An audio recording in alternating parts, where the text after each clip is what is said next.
반갑습니다. 골로새서 1장 19절에서 23절입니다. 믿음에서 가장 중요한 것은요, 예수님이 누구신가 알고 믿는 겁니다. 아는 믿음이에요. 그냥 덮어놓고 믿습니다 아니고요, 우리가 믿는 예수님이 누구신가, 하나님이 어떤 분이신가, 그런 믿음입니다. 성경 전체가 다 하나님을 아는 지식, 예수 그리스도를 아는 지식을 기록하고 있어요. 구약의 이스라엘이 왜 망했나 하니 하나님을 몰라서 그렇대요. 신약에 우리도 또한 만일 망한다면 예수 몰라서 망하는 겁니다. 예수님을 아는 이 지식이 믿음에서 가장 중요합니다. 왜 그렇게 했습니까? 예수님이 우리의 구원자시고 또 우리가 받을 복의 근원이시기 때문에 그렇습니다. 산상복음 아시죠? 복이 있는 자는 하고 말씀해요. 구약 10편 1편 아시죠? 복이 있는 자는 나와요. 그래서 살아서 복 있는 사람으로 살고 또 죽어서 구원받아 하나님 나라에 가려면 예수님을 알고 믿어야 합니다. 지금 읽고 있는 골로새서 1장 이 9절 이하의 내용은 특별히 예수님에 대한 내용입니다. 예수님이 누구신가, 그리스도가 누구신가 하는 거예요. 베드로가 고백한 그 고백 있죠. 주는 그리스도시요 하나님의 아들이라.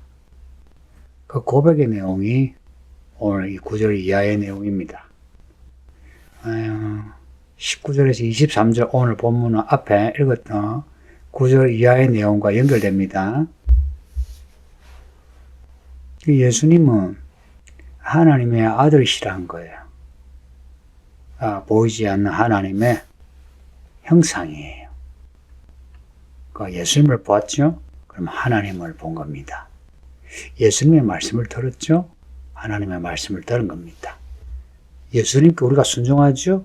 그러면 우리가 하나님께 순종한 겁니다. 예수님은 모든 피조물보다 먼저 되신 분, 머리가 되신 분이란 거예요. 왜냐? 예수님이 만물을 창조하셨어요. 놀랍죠? 우리 예수님이 창조주십니다. 그리고 이 세상 모든 창조된 것들, 피조물들은 예수님을 위하여 창조되었습니다. 사람을 비롯해서 모든 만물은 예수님을 위하여 존재합니다. 그 말이죠. 만물이 예수님 앞에 머리를 숙여 엎드려 순종하는 거죠. 특히나 이 신약의 교회와 관련해서는 더욱 신비롭습니다. 예수님이 교회 머리가 됐어요. 교회 머리라는 거. 그럼 교회는 그리스도의 몸이에요. 그리스도의 몸이 교회다. 그 머리가 예수님이시다. 교회는 예수님이 말씀하시는 대로 움직여야 돼요. 저도 그렇고 여러분도 그렇고. 그래서 교회는 그 주인이 그리스도 한 분이십니다. 우리 교회 그러잖아요. 그게 우리가 다니는 교회 하는 의미에서는 맞는데 어떤 주체로 내가 이 교회의 주권자다, 나에게 권리가 있다, 이런 식으로 우리 교회 하면은 그건 잘못된 겁니다. 물론 성도로서 교회 생활에 어떤 권리는 있죠. 그거하고 교회, 이 본질적인 교회에서 내가 교회에 내가 권리자다, 이건 다르죠. 어느 누구도 교회에 권리자 없어요. 교회 종이죠. 저도 종, 여러분도 종이죠. 이 교회 안에서 여러분은 무슨 권리를 주께 주장하겠어요? 주장할 거 없어요. 저는 주장할 마음 없습니다. 그냥 순종하고 싶죠. 여러분도 똑같이 그렇게 하셔야 돼요. 우리 교회 아니면 너희 교회 아니면 성도의 뭐 권리, 의식 뭐 이런 이야기 하는데 제가 목사로서 목사의 권리, 의식 그거 만일 제가 주장한다면 교회가 어찌 되겠어요? 그럼 우리 교회가 되는 거라. 우리가 이 교회 주인이 되는 거예요. 그거는 그렇게 주장하고 누를 때는 좋죠. 근데 끝나면은요 불행해져요. 구원받지 못해요. 하나님의 심판 가운데 있게 되고요. 지옥불 떨어집니다. 그러고 싶지는 않죠. 그거는 우리가 이렇게 살았을 때 더더욱 예수님 앞에 엎드려야 돼요. 머리에부터 머리가 시킨 대로 해야죠. 저나 여러분은 머리가 되시 예수님이 무슨 말씀을 하시나 말씀을 들어야 돼요. 그래서 제가 말씀을 읽고 듣고 배우시라는 거죠. 여러분이 저를 돕는 길은 제가 이 교회 목사 아니에요? 하나님이 저를 이 교회 종으로 말씀을 가르치는 종으로 세우셨어요. 근데 여러분이 저의 가르치는 복음을 잘 들으려면 여러분이 말씀을 개인적으로 많이 읽으셔야 되고 또 여러분이 하나님을 1대1로 계속 이렇게 만남이 있어야 돼요. 그래야 제가 설교하는 거, 고면하는 거 알아듣지요. 안 그러면요, 알아듣지도 못하고요. 오히려 안에서, 마음 안에서 반감이 생겨요. 저 목사가 왜 저러나. 가끔 그럴 때 있죠. 그거는요, 여러분 믿음에 독이에요, 독. 그죠? 그런 독 한번, 여러분이 한번 쏘게 되면, 다시 회복하기 힘들어요. 이게 아웃사이드 한번 나가면요, 들어오기가 힘들어요. 교회 묵은 성도일수록 그래요. 그러니까 교회 오래 다닌 분들, 연수가 좀 된 분들은 스스로 조심하세요. 새신자들은요, 갓난 아이처럼 우리가 얼룩을 다리고 또 기다리고 하는 거죠. 근데 말씀을 많이 들었는데, 뭐 읽지는 않았다 해도 들을 만큼 들었는데 순종을 안 한다. 그러면 큰일 납니다. 예수님하고 자꾸 멀어져요. 예수님이 근본이시라 하잖아요. 그게 뭡니까? 예수님이 우리의 터예요.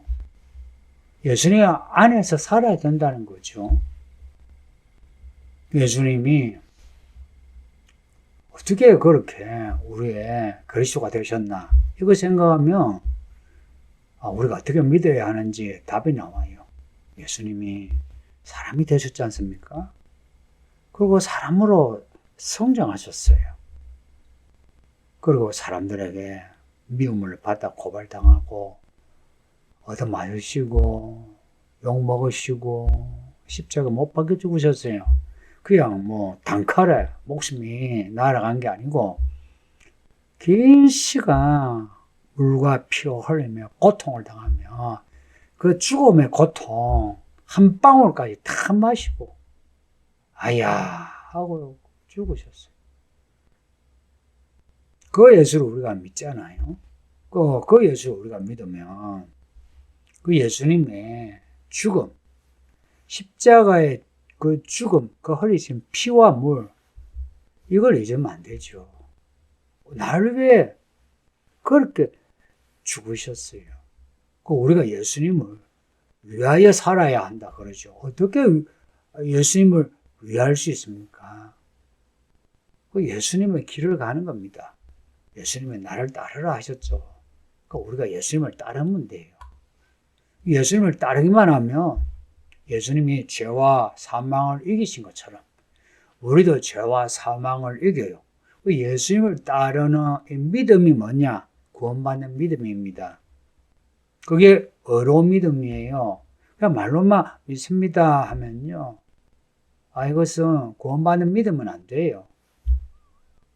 특별히 우리가 요한계시록을 읽으면서 우리의 행위를 저울질하시고 심판하신다고 그러시죠. 그 행위가 무슨 행위겠습니까? 우리가 얼마나 예수님을 따랐나 하는 거죠. 요한복음을 보면요, 이 요한계시록을 쓴 사람이 요한복음도 썼어요. 아버지 안에 예수님이 거예요. 예수님 안에 아버지가 거예요. 근데 거한다 할 때는요, 그냥 뭐 뜬구름 같은 그런 말이 아니고요. 예수님이 아버지 말씀에 전적으로 순종하는 거예요.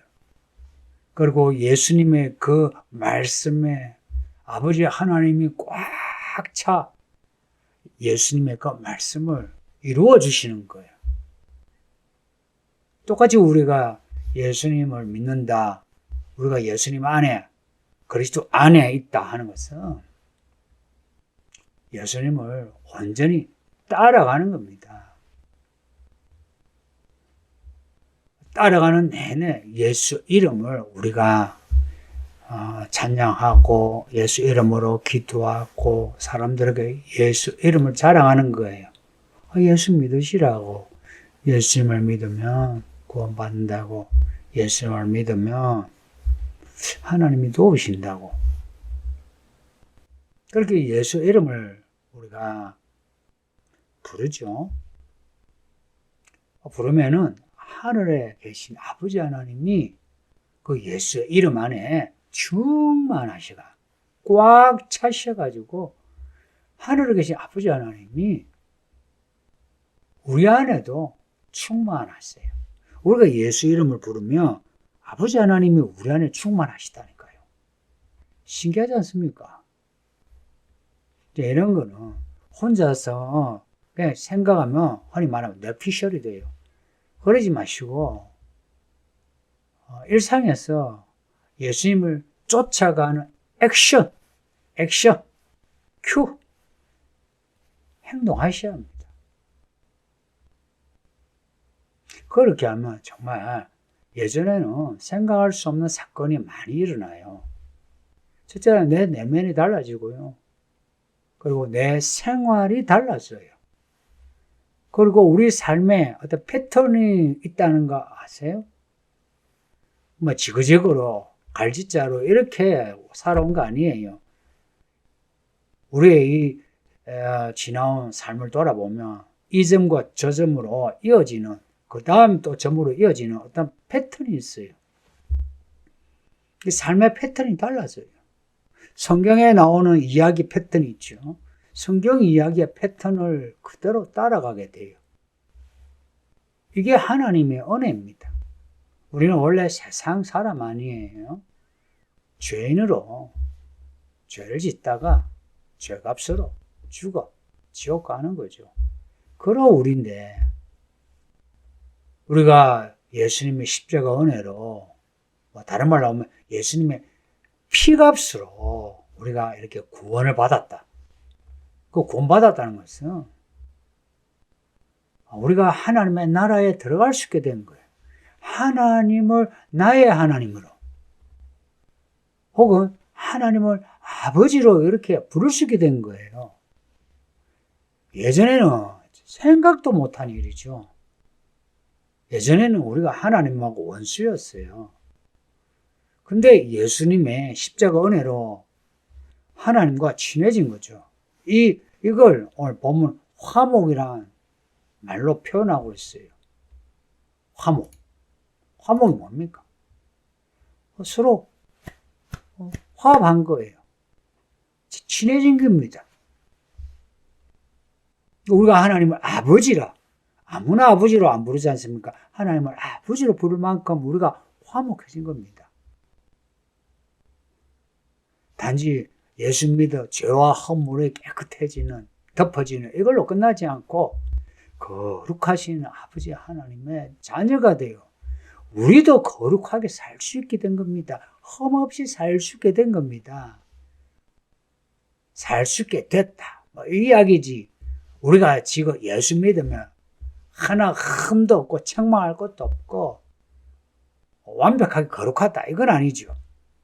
여전히 우리에게 흠이 있고 책망할 게 있는데 우리가 예수님을 믿잖아요. 그러면은 예수님의 그 피값으로 예수님의 입혀주신 의의 옷으로 인해 우리가 거룩하게지고 흠이 없어지고 책망할 것이 없는 사람이 되는 거예요. 그러니까 전체가 하나님의 은혜지 우리가 잘나서 그런 건 아니에요.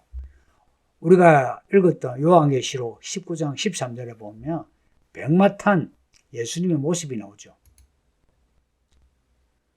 그 예수님이 옷을 입었는데 피 뿌리는 옷을 입었더라. 그 이름은 하나님의 말씀이라고 합니다. 우리가 예수님을 믿는다 할 때 그 십자가 은혜를 알고서 믿는 거죠. 그렇게 알고서 믿으면 예수님의 피 뿌리는 옷을 입게 되는 겁니다. 그렇게 예수님의 그 피값의 은혜를 받으면 마귀가 사탄이 우리를 고발하지 못해요. 항상 마귀는요, 우리의 죄와 허물을 가지고 우리를 흔들어요. 그 죄와 허물을 파이프라인으로 해서 우리 속에 쏙 들어와가지고 우리의 양심을 무디게 만들고 우리의 마음을 슬프게 만들고 원망하게 만들고 엄난하게 만들고 미워하게 만들고 죄짓게 만들었잖아요. 그러나 우리가 예수를 믿음으로 십자가 그 은혜를 믿음으로 마귀가 우리를 더 이상 어찌할 수 없게 되었어요. 이 관건이 뭐냐니까 예수님을 확실히 믿는 겁니다. 믿는데 확실히 이 흔들림 없이 단단하게 믿으셔야 해요. 그리고 23절 그 끝절에 너희가 믿음에 거하고 터 위에 굳게 서서 너희가 들은 바 복음의 소망에서 흔들리지 아니하며 그리하리라. 이 23절에 이 동사들 보세요. 거하고 굳게 서서 흔들리지 아니하며. 뭔가 우리의 이 믿음의 태도를 반복해서 강조하는 것 같지 않습니까? 예수를 믿는 믿음이 흔들리지 아니해야 돼요. 이 말씀이 우리 소망이 되는 겁니다. 이 말씀을 소망으로 삼고 한번 살아보세요. 그러면은 오늘 우리가 처한 현실 좀 버거워도 또 부대끼는 게 있어도 그거 참을 수 있어요. 사실 사람들이 우리의 이 상황에 대해서 참지 못해가지고 쉽게 타협해서 믿음을 잃어버리는 거 아닙니까? 그래서 믿음에 거하고 믿음으로 살고 예수 그리스도의 터 위에 굳게 서서 이 복음의 소망, 이 말씀, 요 말씀으로 흔들리지 않는 겁니다. 바울은 이 말씀을 사람들에게 전하는 말씀의 일꾼, 복음의 일꾼이 되었다고 해요. 제가 자주 말하는 거 있죠. 교회 일꾼은 복음의 일꾼이라는 거. 이 말씀으로, 이 복음으로 사람 얻는 일이 교회의 일입니다. 저도 제 목회 대부분을 거기에 바치는 거 여러분이 인정하셔야 돼요. 다른 일을 벌리기보다 이 말씀을 전하는데 그리고 사람을 얻는데 모든 것을 다 걸어야 돼요. 왜냐? 사람 얻는 거예요. 다른 것으로 할 수 없어요. 서울의기는 교회 성도님들, 우리 모두 다 복음의 일꾼 됩시다. 그러려면 우리를 위해 죽으신 예수님을 더 확실히 알고 이 복음의 말씀을 딱 붙잡고 흔들리지 마시고 이 말씀을 소망으로 삼고 인내할 거 인내하시면서 어찌하든지 이 복음으로 사람 얻는 하나님의 일꾼들이 되시기를 예수 이름으로 축복합니다. 기도할게요. 아버지 하나님 감사합니다. 골로새서 말씀을 읽게 하시니 예수님의 피로 우리가 아버지 하나님과 화목하여졌으니 이제 예수 이름을 위하여 살게 하시고 아버지 하나님께 엉겨 아버지의 그 은혜로 살아내요.